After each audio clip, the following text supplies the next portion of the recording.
Hi, so good morning, folks. As Michael said, I'm from Google. I run network engineering there.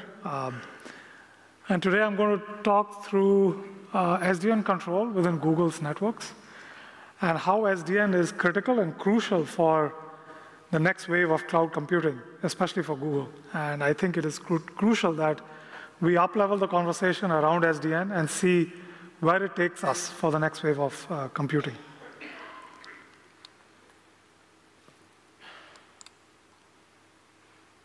Okay, speaking of which, so what is the next wave of cloud computing? So last decade, we've been looking at Cloud 1.0, which was primarily virtualized data centers, and the story was around CapEx savings for enterprise data centers. Right now, we're looking at Cloud 2.0, which is the enterprises don't have to worry about their own hardware, and they can put their jobs, they can burst jobs into a cloud data center, into a public cloud, and that's currently happening. But the issues here are you still have to deal with scheduling, you still have to figure out what your load conditions are, do load balancing, big data query processing. It's very manual and it's very painstaking in some ways. For us, Cloud 3.0 is the next wave, which is serverless compute. What that truly means is a developer or an enterprise doesn't have to care about where the application is running, where the server boundaries are, where the data center boundaries are. It's actually one big compute resource that you can leverage and not worry about things like load balancing, about data placement, about job placement, configuration, patching, and so on and so forth. So what does this have to do with networking? A lot. So primarily, I mean, all of these attributes actually impact the way Cloud 3.0 will operate, but I've highlighted a few on the right-hand side. So if you look at the bullets in blue, we have to up-level the conversation a little bit around networking. So instead of talking about middle boxes and configuration, we have to talk about policy. We have to talk about SLOs, service level objectives, and not talk about, again, placement or load balancing. Those things should take care of themselves based on the SLOs that you have in mind. Seamless telemetry is key to enable actionable intelligence, to enable machine learning. And that will enable you to scale up and scale down based on the conditions of the infrastructure below. And storage disaggregation is happening in a big, big way, where your storage is not limited to, definitely not limited to a rack. It's actually a data center-wide resource.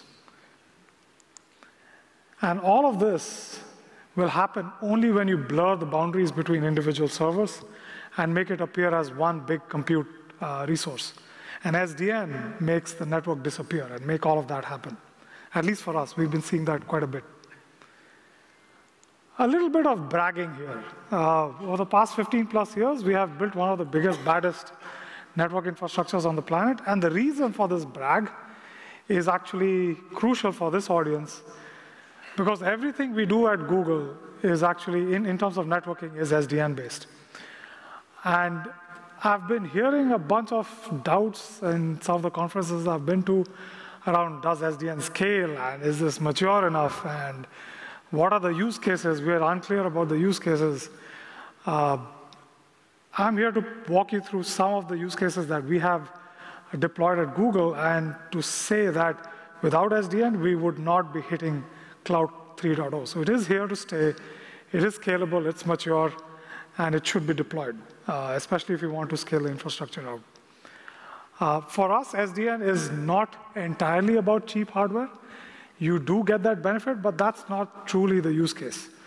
Hardware is hardware. There are things that you do get out of better hardware. We do utilize cheaper hardware in some places, and in some places we do utilize expensive hardware. That's not the critical bit around SDN. The bigger thing is around the programmatic decomposition of management, control, and data planes.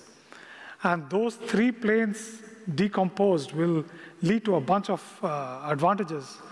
The first and foremost being independent evolution of all of those three. So when you're moving from 10 to 40 to 100 to the future, you don't have to worry about the rest of the two planes. That's your data plane evolving, independent of the rest. It leads to higher uptime. So if there is a bug in the management plane, or if there is a bug in the control plane, you are not bringing down a part of the network because the data plane can continue to function, or the management plane can continue to function. And finally, the distributed systems control plane software will abstract and simplify your network management, because you're not dealing with things in a box-by-box manner. You're thinking about the network as a whole. NFV goes hand in hand. There's not much of NFV in this talk, but think about NFV as even functions on the router. So if you think about a routing control plane app, that's an NFV in our mind. Of course, load balancers and other functions are also NFV. So new functions can be rolled out in days, and days here is because you would like to canary things out, make sure that they are okay before you roll it out globally. Otherwise, it's faster than that, versus months, which is typically the case right now with box-by-box behavior.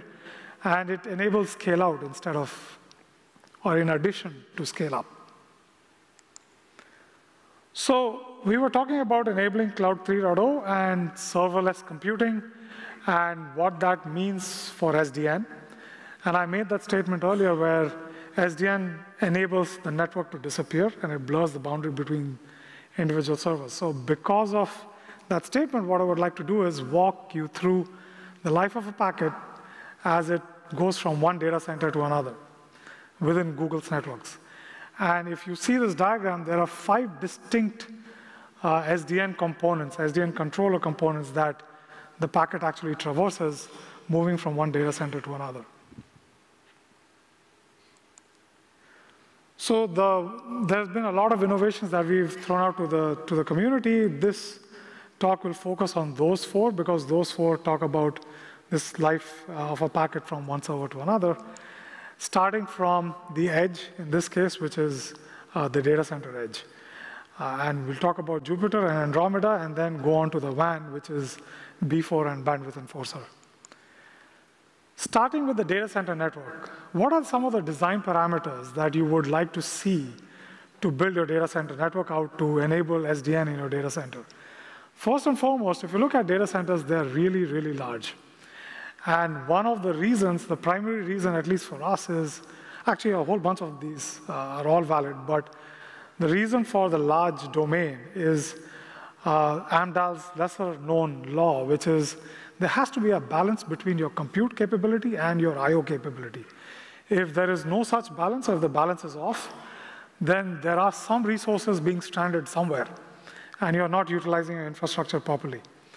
So in this case, given current compute landscapes, what we figured out is the data center fabric should be roughly 5 petabits in size.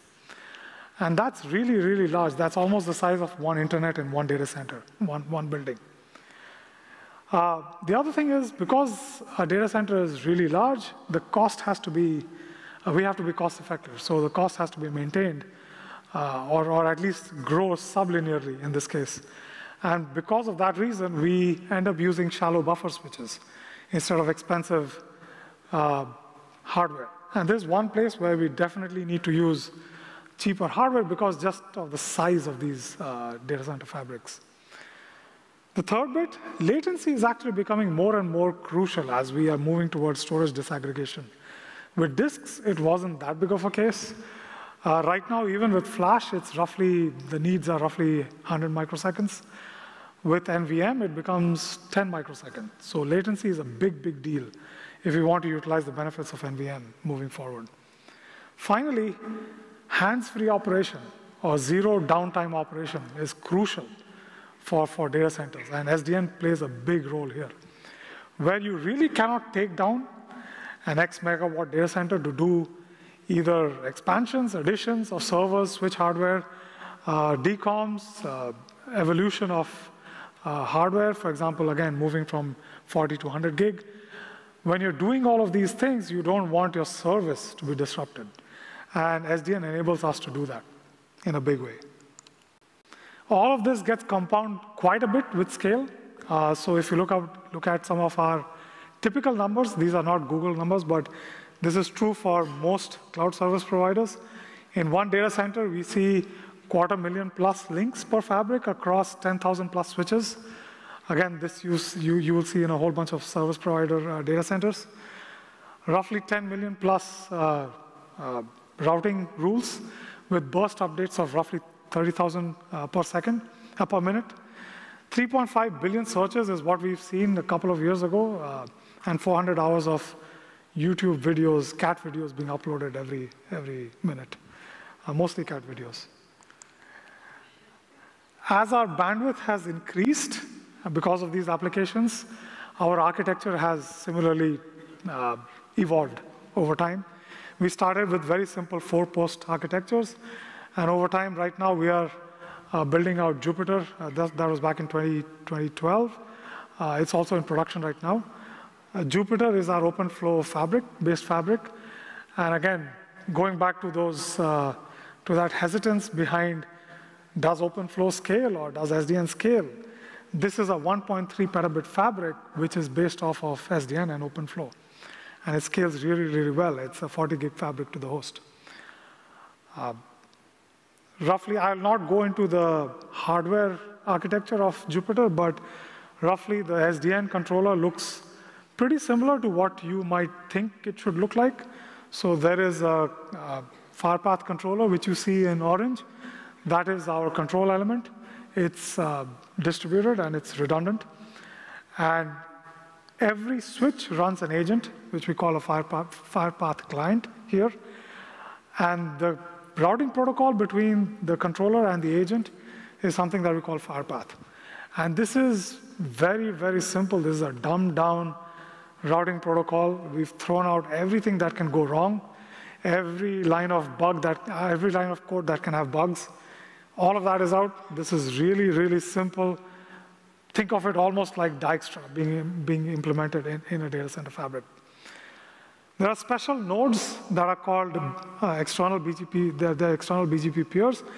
They're called CBRs that connect a data center fabric to the external world. They run BGP on one side, and they run FirePath on the other side, the internal side.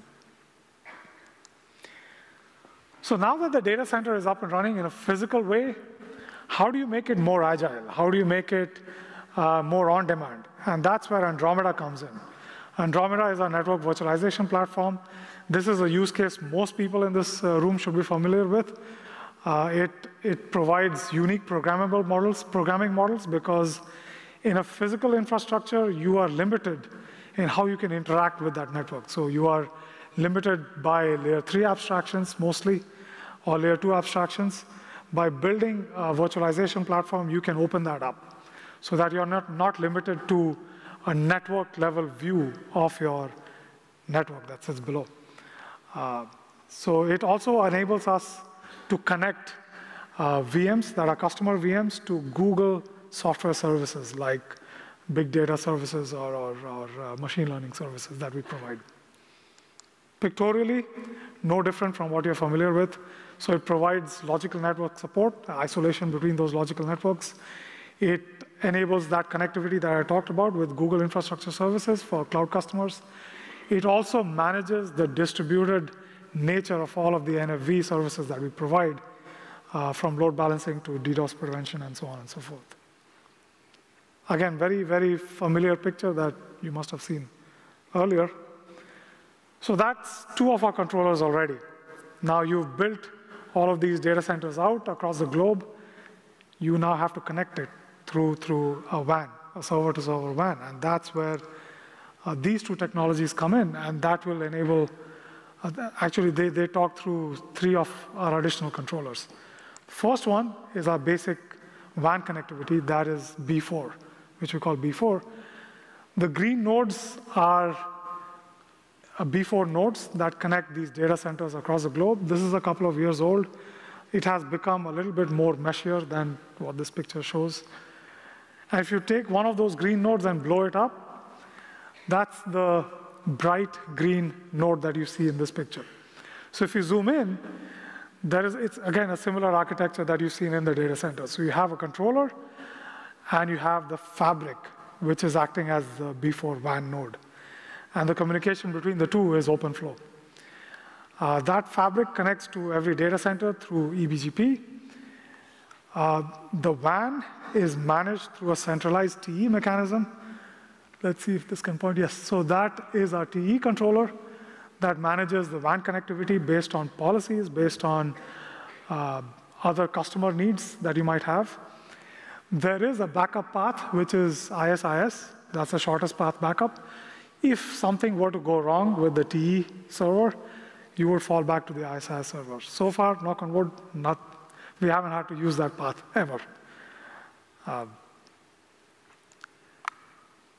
What we've done is we started this B4 network. Since SDN was pretty new, we started as an opt-in network back in 2010 when it was new. Complete rollout started back in 2011, and it was fully deployed by the middle of 2012. And during that time, you could see traffic on that backbone going up as we rolled more and more services to that backbone. And right now, a lot of these services are actually running on the B4 backbone, a lot of Google services. So we've connected the WAN, we've done TE pathing. The one thing that we have to be careful about is WAN links are very, very expensive. And we need to utilize it really, really well.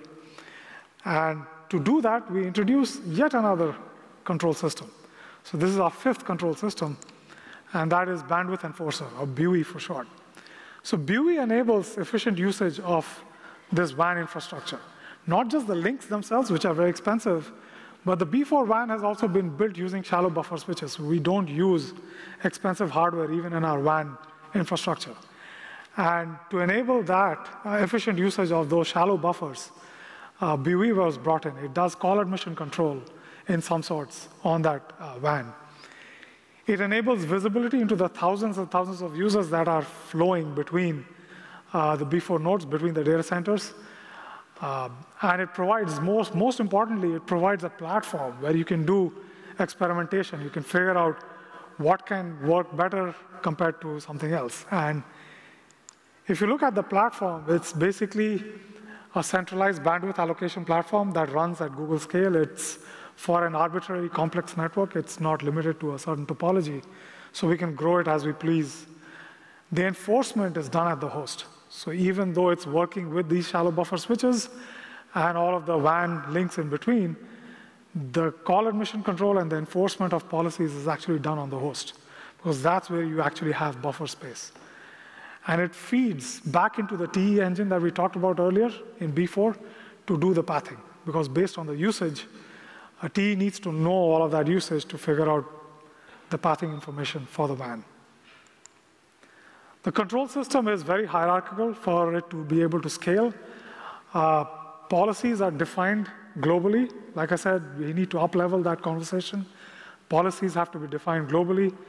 Those policies are now then pushed all the way down to a host-level enforcer through Fabric Enforcer, Job Enforcer, all the way down. The usage, per flow usage, or per host, per VM usage, is actually collected at the host and sent all the way up to the global enforcer. And that's where the coordination happens at the global level. So that leads us to the first picture that I drew. And as you could see, we've talked through 5 distinct control systems in Google's networks and how they interact with each other to build a server-to-server communication that is completely SDN-based. So to wrap up, how does SDN enable Cloud 3.0 for us, and what have been our key takeaways? First and foremost, it's actually useful for all of us to think outside the box. And don't think about the network in a box-by-box way. Think about the network as a product. And this is primarily for vendors as well. I come from a vendor background. Now I'm in Google. When I was back in the vendor space, I used to think box by box, and that's not the right approach. You have to think about the network as a product. And SDN helps in that thinking. SDN helps scale your network for the next wave of computing. It helps blur those boundaries between server-to-server communication, in this case. Think global. So when you're optimizing your systems, don't optimize the WAN separate from the data center, separate from your virtualization story. Think how all of these get optimized end-to-end and build a global optimized system. And to do that, telemetry becomes key. So for us, we use gRPC quite a bit. We've open sourced that to the community. A lot of vendors are about to support it as well. And streaming telemetry over gRPC is the key to build actionable intelligence in our case. Finally, you can make your network disappear by software-defined operations, and that is enabled only via SDN. So when you have an SDN-built data center, WAN, TE engine, you can achieve zero downtime operations. And that is key to achieve the highest level of availability that is crucial for Cloud 3.0. Deploy and iterate. Don't be hesitant. Deploy and iterate, and that's the only way to get there. Thank you.